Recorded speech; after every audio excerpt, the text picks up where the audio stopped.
ভাৰতী সঞ্চয় আৰু ঋণ প্ৰদান সমবায় সমিতি লিমিটেডৰ 150 কোটি টকাই জোকাৰি গৈছে বোকাখাত।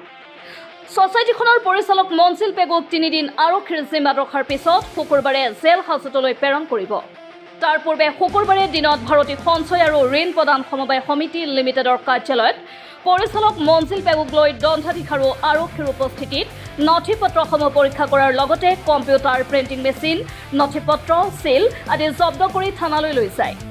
যিসকল গ্ৰাহকে সমবায় সমিতিখনত টকা জমা থৈছিল সেইসকল লোকে সম্পূৰ্ণ টকা ঘূৰাই পাব বুলি পৰিচালক মনছিল পেগুৱে সংবাদ মাধ্যমত জানিবলৈ দিছে।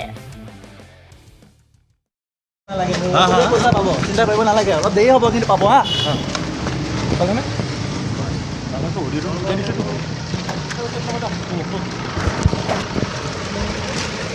অকণমান কৈ যোৱা, পইচা পাব, পইচা সকলোৱে পাব, চিন্তা কৰিব নালাগে, অকণমান সময় লাগিব কিন্তু পাব হা।